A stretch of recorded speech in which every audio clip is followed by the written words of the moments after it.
Joshua Williamson, Jorge Molina, and Michael Janin stare into the abyss as the now blind Batman must break out Batman Inc. from prison and learn why they went after Abyss and how he is tied into Lex Luthor's plans for the team.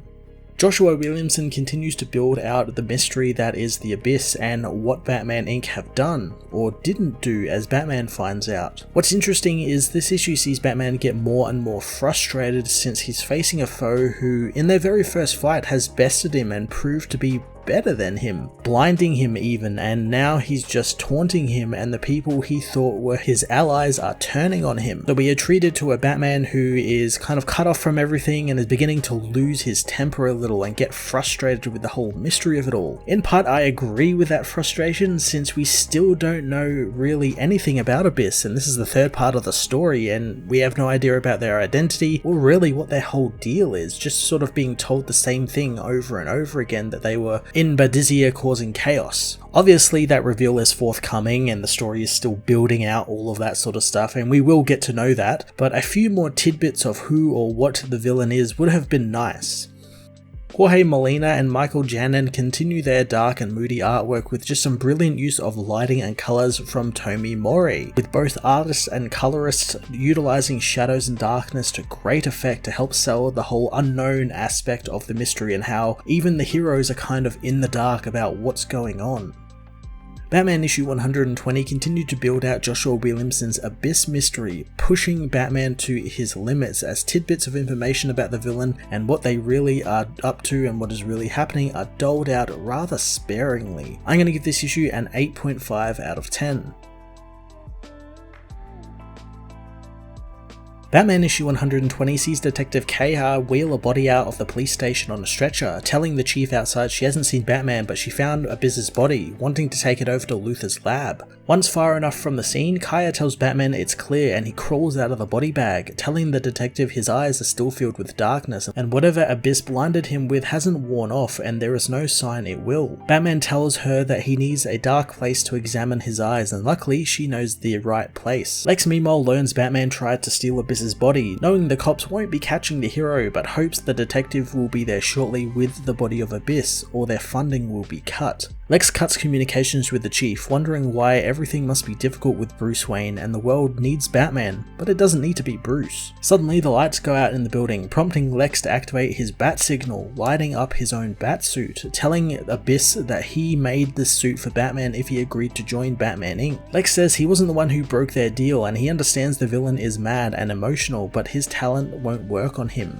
Lex runs through the dark, demanding Abyss show himself as the villain drops down on Luthor. Kahar meanwhile has taken Batman to her apartment, learning Abyss is alive and Batman Inc. didn't kill him. Batman knows it seems that way as Kahar knows the city has always been a hotbed of crime, but Abyss was something new and he terrorized them for months, and before she wanted to know why, but now she just wants to settle on making her city safe. She tells Batman that she can turn on a light, but he tells her not to since he has to remove his mask to examine his eyes and he doesn't want her knowing his identity. Kahar hopes that he's found something, but Bruce knows it's not his eyes, it's his brain, and he's unsure if it's nanotech or bioinfection, and he doesn't have the tools there to do a full scan. The woman asks if he can call backup, but Batman stays silent, making the detective know that his silence tells her that he does have backup, but he doesn't want to ask for help, understanding since she likes to work alone as well. She tells Batman that when she was a kid, her parents went missing without a trace, so after she graduated the police academy, she focused on the missing persons unit, which got her on the Abyss case, causing her to work alone with everyone thinking that she was just chasing a ghost, but she knows the hero knew that, hence why he came to her after their meeting at the crime scene. Batman's wounds soon take a toll on him, so Kahar tends to them, telling Bruce to shut up as he protests while she stitches the cut Abyss gave him. Batman knows that Abyss is good and he's deadly, using the darkness as a weapon as well as being fast and quiet, and if he's going to fix his eyes, he needs to find him and uncover what really happened with Batman Inc. and why they tried to kill him.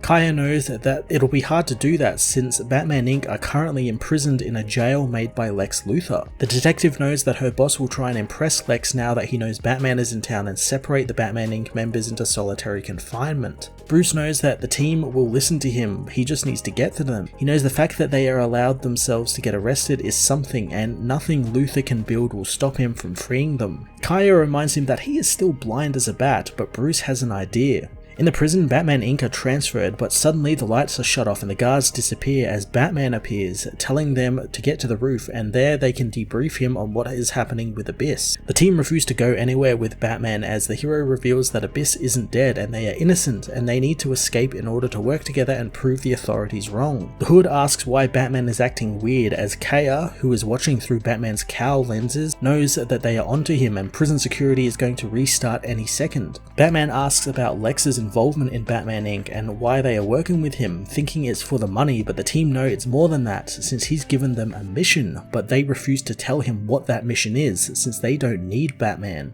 Hood attacks and Kaya directs Batman on how to dodge and punch, but the hero tells her to shut up since she isn't helping. After the Hood punches and kicks Batman a few times, Batman manages to catch Hood's leg, throwing him away and screaming at the team, demanding to know why they are working for Lex Luthor. The guards return, opening fire on the team as they race to the roof to meet the Batplane, but Batman is knocked down by the team. His lens camera goes out as Kaya grabs her gun and leaves the vehicle to go and help. Batman again tries to get the team to talk, but Hood tells him that this is their case and he needs to back off. Lex soon arrives and Bruce is shocked that he can see the man as Lex says that he barely escaped Abyss and all of this was about drawing him and Batman there together to set them up, and their only hope is to work together. Batman demands to know what games he is playing, but Hood tells him that while Lex might have funded the new Batman Incorporated, Abyss was their leader. Abyss appears before the team, telling Batman to join them in the dark and help them kill Lex Luthor.